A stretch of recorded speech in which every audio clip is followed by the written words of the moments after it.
बिस्मिल्लाहिर्रहमानिर्रहीम। नाज़रीन, स्टूडियो में हमारे साथ मौजूद हैं जनाब सरदार एहसन रज़ा एडवोकेट साहब। आज सुप्रीम कोर्ट में क्या हुआ, इलेक्शन होंगे नहीं होंगे, चीफ जस्टिस साहब ने क्या रिमार्क्स दिए, और उससे पहले दो जज साहबान जस्टिस जमाल मंदोखेल साहब और जस्टिस मुनीब अख्तर के दरमियान भी काफ़ी नोक-झोंक हुई। उस हवाले से हम जानेंगे। जनाब सरदार एहसन रज़ा साहब, ये बताइएगा कि क्या मूड नज़र आ रहा है कि कौम इंतखाबात देखेगी या अभी हनूस दिल्ली दूरस्त? देखिए, इंतखाबात जो हैं वो तो किसी भी सूरत में रोके नहीं जा सकते। जो कॉन्स्टिट्यूशनल ये सारी बातें, अदालत में जाना, अदालत का प्रोसीड, ये तो बिल्कुल ऐसे है कि जैसे एक आप कहें कि ये दिन को कहें कि ये रात है। हाँ। तो कॉन्स्टिट्यूशन में तो बड़ा वाज़े है ऐसी चीज़ें, तो जाहिर है, मगर अदालतें ही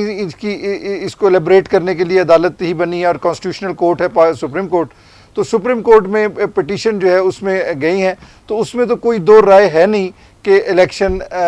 नहीं होंगे। इलेक्शन तो होंगे, और क्योंकि इलेक्शन अगर नहीं करवाए जाए गए तो फिर ये तो एक बनाना रिपब्लिक ही होगी, ये कॉन्स्टिट्यूशनल स्टेट आप इसको नहीं कह सकते। नहीं, आज का जो नटशेल है, जो एंड पे चीफ जस्टिस साहब ने कोई रिमार्क्स दिए, आपको क्या उन्होंने उसके? देखिए, एंड पे जो चीफ जस्टिस साहब ने रिमार्क्स दिए वो तो मैं समझता हूँ कि एक तारीखी रिमार्क्स हैं, और उनको तो शायद लिखा जाना चाहिए, या उसको तो एक पैटर्न है। मगर उस पर हम बात करने से पहले ये ज़रूरी समझते हैं कि आज की जो प्रोसीडिंग्स हैं, हाँ, उसमें चीफ जस्टिस साहब ने भी और बाकी तमाम, हत्ता कि जो आपने अपने प्रोग्राम के आगाज़ में कहा कि मंदोखेल साहब और मुनीब अख्तर साहब के दरमियान जो है वो थोड़ा बहुत उस हवाले से बात हुई, जो वो 3-4 और 2-3 के हवाले से, मगर वो भी बिल्कुल एक जो प्रोसीडिंग की स्टार्ट थी, उसके ऊपर जब अटॉर्नी जनरल ने सुबह बात की तो उसके ऊपर उनकी एक इस हवाले से बात हुई, जिसमें मुनीब अख्तर साहब ने ये कहा कि चूंकि जो दो जजेस थे उन्होंने अपने आप को बहुत पहले ही अलग कर लिया था बेंच से, तो उन्होंने हेयरिंग की ही नहीं। तो जब उन्होंने हेयरिंग की ही नहीं, तो ये 5 जजेस ने हेयरिंग की, तो वो 5 जजेस ने जो फैसला दिया, और उस पर 2 का इख्तलाफी नोट जो है वो उसको उसके साथ मिलाकर नहीं पढ़ा जाना चाहिए या जड़ा जा सकता। लेकिन तो आज देखें ना सरदार साहब, एक बात तो तय है ना, ये नजर आया ना कि जस्टिस मंदोखेल साहब जो थे वो कल की निस्बत आज बदले नहीं थे। देखें, ये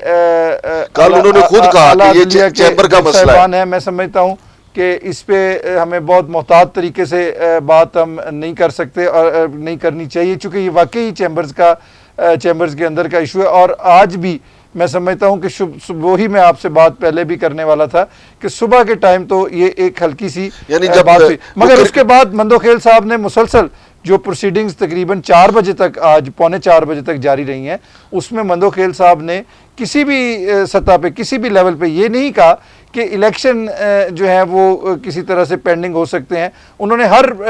अटॉर्नी जनरल को, और इलेक्शन आज चूँकि ज़्यादातर बहस जो है वो अटॉर्नी जनरल ऑफ पाकिस्तान और इलेक्शन कमीशन के जो वकील थे उन्होंने आज का ज़्यादातर टाइम बहस की है, तो उन्होंने इस दौरान में 12 ऐसे क्वेश्चंस किए या ऐसे क्रॉस टॉक की उनके साथ, वकला के साथ, कि जिसमें उन्होंने ये पूछा कि आप इलेक्शन को कैसे जो है वो आगे कर सकते हैं। और ख़ास तौर पे जब वो ये जिक्र कर रहे थे इलेक्शन कमीशन के वकील साहब कि ऐसी प्रेसिडेंट्स हैं कि इलेक्शन प्रोग्राम को चेंज किया गया है, तो उस पर भी मंदोखेल साहब ने ये सवाल किया कि क्या कभी इलेक्शन डेट को भी इलेक्शन कमीशन ने चेंज करने का किया गया है, ये करने का इख्तियार है। और इसके अलावा एक अहम बात जो चीफ जस्टिस साहब ने की, जो मैं इस वक्त ज़रूरी जिसका जिक्र समझता हूँ, चूँकि बार बार ये आ रहा था कि जी ये 88 में भी इलेक्शन की डेट चेंज हुई थी, और फिर 99 में, और फिर जो है वो 2008 में। तो इन तीनों के हवाले से 2 जो ऑर्डर हैं वो अदालत के हैं। 88 में भी अदालत ने, और फिर उसके बाद 99 में भी अदालत ने जो है इलेक्शन को डिले किया और उसको आगे किया। और जो 2008 का है वो चूँकि कौमी सानिया था, मोहतरमा शहीद हुई थी, और उसमें भी एक कंसेंसस था पूरी नेशन का, और उसमें लॉसेस इस किस्म के थे, इलेक्शन कमीशन का रिकॉर्ड जल गया था, और इस किस्म के जो हैं वो मामला थे, तो जिसकी वजह से आगे करना पड़ा। अभी कोई ऐसे हालात बादियुन नज़र में नज़र नहीं आए। लेकिन सरदार साहब, इस वक्त जो मजमूई सूरत हाल सुप्रीम कोर्ट में नज़र आ रही है ना, कि वो इलेक्शन कमीशन सबसे ज़्यादा मुश्किल में दिखाई देता है। उसकी वजह ये कि एक तो उन्होंने सुप्रीम कोर्ट के जो 5 रुकनी बेंच का फैसला था, जो 3-2 का फैसला था, एक तो उसको पामाल कर दिया, फिर आइन को पामाल कर दिया, और जो कौमी असम्बली में पीडीएम के लोगों ने तकरीरें की उसी को उठा के उन्होंने प्रेस रिलीज बनाया, नोटिफिकेशन जारी कर दिया। एक तो ये उनको इस मुश्किल का सामना है, और दूसरा अगर इसी बात को मान लिया जाए और सुप्रीम कोर्ट ये कहती है कि ठीक है 8 अक्टूबर को इलेक्शन होंगे, तो फिर निगरान हुकूमतों का क्या होगा? आज कोई बात हुई है इस पर? देखें, आज जो है वो पहली बात तो ये है कि जो इलेक्शन कमीशन को आपकी बात की तायीद करते हुए ख़ास तौर पर चीफ जस्टिस साहब ने कहा, और उनका इशारा जो है यकीनन आर्टिकल 6 की तरफ था कि जब उन्होंने इलेक्शन कमीशन के वकील साहब को ये कहा कि आप जो है वो इजाफी बोझ अपने ज़िम्मे मत लें, आप जो है वो दूसरों का बोझ अपने ज़िम्मे मत लें, और जो पॉलिटिकल फोर्सेस के दरमियान जो लड़ाई है या झगड़ा है, तो आप उसको जो है वो जिसे आप कह सकते हैं कि उड़ता तीर जो है ना अपनी तरफ मत करें। हाँ। तो आप जो है इस हवाले से आपने जो बहुत सारे तल्ख सवालात इलेक्शन कमीशन के वकील साहब से किए, और उनके पास जिनका जवाब मौजूद नहीं था, और उन्होंने बारहा इसी बात पर जोर दिया कि हम इलेक्शन प्रोग्राम को चेंज कर सकते हैं। तो जिस पर जज साहिबान ने ये कहा कि इस पर तो कोई इख्तलाफ नहीं है कि आप स्क्रूटनी के दिन को आगे पीछे कर दें, आप सिंबल अलॉटमेंट के दिन को आगे पीछे कर दें, आप जो नॉमिनेशन पेपर्स देने को उसमें एक्सटेंड कर दें, उसको शॉर्ट कर दें, मगर आपने जो डेट ऑफ इलेक्शन है उसकी कोई प्रेसिडेंट नहीं मिलती कि इलेक्शन कमीशन को उसका कोई इख्तियार है या उसको कोई जो है। और फिर इसमें बुनियादी जो जिस बात का जज साहिबान ने और आखिर में चीफ जस्टिस साहब ने भी उस पर बहुत ज़्यादा तवज्जो दी कि जो बुनियादी हकूक़ हैं वो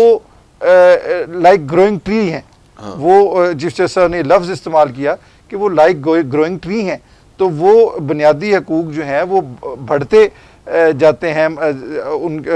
कॉन्स्टिट्यूशन की मैच्योरिटी के साथ साथ, और इसी वजह से कॉन्स्टिट्यूशन को शुरू ही जैसा आपको भी यकीनन पता होगा कि तकरीबन कॉन्स्टिट्यूशन के पहले 21-22 पहले 7-8 तो तारफ़ी आर्टिकल्स हैं। हाँ। और उसके बाद 7-8 आर्टिकल से लेके और तकरीबन कोई 17-18 या शायद इससे भी 21-22 आर्टिकल तक जो है वो तमाम फंडामेंटल राइट्स को, लेकिन सरदार साहब असल इस वक्त जो कौम की नजरें जो लगी हुई हैं ना सुप्रीम कोर्ट के ऊपर, पीडीएम को भी सुप्रीम कोर्ट से उम्मीद है, लेकिन पीडीएम का तरीकाकार और है। पीडीएम अपना जो प्रेशर है वो पार्लियामेंट में बैठ के बढ़ा रही है। एक वो लेजिस्लेशन भी लेके आ रहे हैं कि सो मोटो जो है वो 3 जज फैसला करेंगे लेना है या नहीं लेना है। इसी तरीके से जो पीटीआई है वो अवामी पब्लिक के दबाव के ज़रिए वो सुप्रीम कोर्ट से उम्मीदें बांधे हुए हैं। आपको क्या नज़र आ रहा है कि क्या सुप्रीम कोर्ट कोई ऐसा रास्ता निकालेगी कि कौमी असम्बली और सूबाई असम्बलियों के इंतखाबात इकट्ठे ही हो जाएं? देखें, बादिर नज़र में सुप्रीम कोर्ट के पास ऐसा कोई इख्तियार तो नहीं है कि सुप्रीम कोर्ट किसी उनको जो है वो फोर्स करे कि इलेक्शन इकट्ठे हों। सुप्रीम कोर्ट इस वक्त तक भी उन्होंने तमाम तर जो बात है, आज भी जज साहिबान ने कहा कि वेदर इसको आप दुरुस्त माने, इसको आप ठीक माने या ना माने, मगर जो वज़राए आला ने KPK के और पंजाब के वज़राए आला ने असम्बली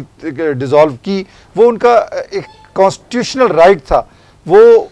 राइट टाइम पे था नहीं था ये एक अलग डिबेट है, मगर वो उनका कॉन्स्टिट्यूशनल राइट था। और उसके बाद कॉन्स्टिट्यूशन में कोई गुंजाइश मौजूद नहीं है कि आप 90 डेज से आगे जाएं। अब इसी सिलसिले में जो आप बात कर रहे हैं कि ये इलेक्शंस जो है इकट्ठे हो जाएं, तो इसी सिलसिले में कल एक बहुत बड़ी अपॉर्चुनिटी दी है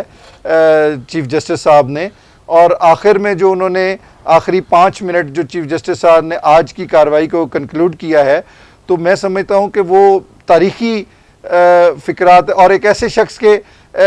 फ़िक्रे हैं या अल्फाज हैं कि जो पाकिस्तान की हकीकी तौर पर फ़िक्र कर रहा है, जो पाकिस्तान की तर्जमानी कर रहा है, जो पाकिस्तान की अवाम जो काम पॉलिटिकल पार्टीज़ के लीडरशिप को करना चाहिए, वो काम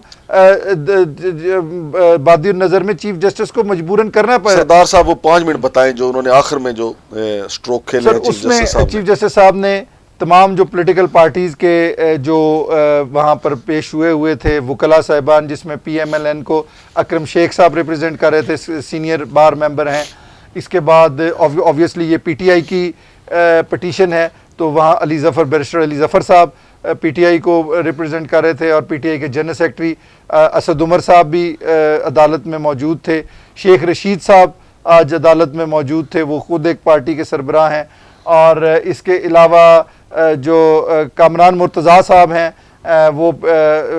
फजलुर रहमान साहब की, मौलाना फजलुर रहमान साहब की जमीयत उलमा इस्लाम फजलुर रहमान है, उसको रिप्रेजेंट कर रहे थे। और साथ ही साथ वो गवर्नर KPK को भी रिप्रेजेंट कर रहे थे वहाँ पर। तो इन तमाम जो है इनको फ़र्दन जो है वो चीफ जस्टिस साहब ने अपने आखिरी 5 मिनट में इनको कॉल करके ये कहा कि आप अपनी अपनी पार्टी की तरफ से कोई नुमाइंदा या मैंडेट, अगर आप खुद भी फ़रूक H नाइक साहब पीपल्स पार्टी की तरफ से वहाँ पे मौजूद थे, तो उन्होंने कहा कि आप अपनी अपनी पार्टी की तरफ से नुमाइंदा या अपने लिए मैंडेट ये लेकर आएँ कि अगर political parties he in the and इस मसले का हल हैं, और पॉलिटिकल पार्टीज़ अगर इसको बैठ कर सॉल्व कर सकें और ये इलेक्शन के मामलात को जो है वो, तो इसी में एक नवीद है कि अगर पॉलिटिकल पार्टीज़ बैठती हैं और सुप्रीम कोर्ट में बैठ के वो ये कमिट करती हैं कि वो किसी एक ख़ास टाइम पे नेशनल इलेक्शन और प्रोविंशियल इलेक्शन जो है वो इकट्ठे करवाने के लिए आमादा हो सकें, जो कि बज़ाहिर PDM के मूड से तो ऐसा नज़र नहीं आता। मगर अदालत जो है वो इस हवाले से जिस हद तक जा सकती है वो उस हद तक जा रहे हैं कि किसी तरह से पाकिस्तान की तरक्की और बेहतरी के लिए कोई उसका सलूशन या हल निकले। अदरवाइज़ जो 2 प्रोविंशियल असम्बली इस वक्त डिज़ोल्व हो चुकी हैं, उनका इलेक्शन होना ठहरा है और वो होगा, उसमें कोई दो राय नज़र नहीं आती। बहुत शुक्रिया सरदार साहब। तो नाज़रीन, सरदार एहसन रज़ा साहब चूँकि तमाम कार्रवाई में जो सुप्रीम कोर्ट में समाअत हुई वहाँ पर मौजूद थे। नाज़रीन, जिस तरह क्रिकेट का T20 हो या वनडे हो, उसका जो पावर प्ले होता है उसमें खिलाड़ी कोशिश करते हैं चौके छक्के लगाएं। आज जब समाअत का आगाज़ हुआ तो समाअत का जो पावर प्ले था वो जस्टिस मुनीब अख्तर और जस्टिस जनाब मंदोखिल साहब के नाम रहा। उन्होंने काफ़ी तुंदो तेज़ सवालात किए। बज़ाहिर तो उन्होंने सामने खड़े वकील की तरफ ही मुँह करके या उनको मुखातिब करके गुफ्तगू किए, लेकिन वो तुंदो तेज़ सवालात जो हैं वो एक दूसरे के साथ ही थे, जिसमें बाद अज़ां चीफ जस्टिस साहब ने मुदाखलत करते हुए कहा कि ये हमारे चैम्बर का मसला, हम चैम्बर में बैठ के हल करेंगे। लेकिन सरदार एहसन रज़ा साहब ने जो बात की है कि चीफ जस्टिस साहब हत्तल मकदूर कोशिश कर रहे हैं कि हमारी जो सियासी कुव्वतें हैं वो मिल बैठ के इस मसले के हल की तरफ चली जाएँ, वगरना आइन और कानून के मुताबिक दोनों सूबाई असम्बलियों के इलेक्शन तो होंगे। कल जो कार्रवाई होगी इंशाअल्लाह उससे भी आपको आगाह करेंगे। शमशाद मांगड़ और सरदार एहसन रज़ा एडवोकेट को इजाज़त दीजिए। अल्लाह हाफ़िज़।